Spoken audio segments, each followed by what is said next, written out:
طبعا اللي يتابعني كويس يعرف ان وقت الاجازة انا احب ارتاح واريح راسي شوي، بس ما قدرت اتخطى فرحة الجزائر بالتأهل والوصول الى كأس العالم. الف الف مبروك للاشقاء في الجزائر.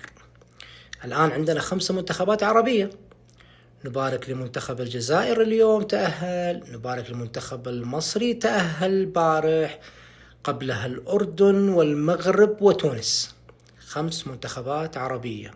ألف ألف مبروك للأشقاء التأهل والوصول إلى كأس العالم. الجزائر يعني عجزت أتخطى فرحتهم.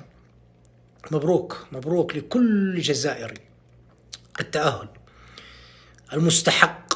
منتخب محترم ثقيل في الملعب. مبروك رياض الفتنة، رياض محرز، مبروك مبروك رياض محرز. ترى شيء حلو لما يحقق وصول إلى كأس عالم مع منتخب بلده، لما يحقق بطولة النخبة الآسيوية مع فريقه في آخر لقب. أمر في تاريخ رياض محرز، قاعد يكتب مسيرة رائعة كذا في، خلينا نقول، آخر مشواره الرياضي. فهذا أمر إيجابي جدا للاعب كبير عربيا وحتى عالميا. رياض محرز كتب اسمه كذا بأسطر من ذهب حقيقي، ما شاء الله تبارك الله. مبروك لكل المنتخبات العربية اللي تأهلت.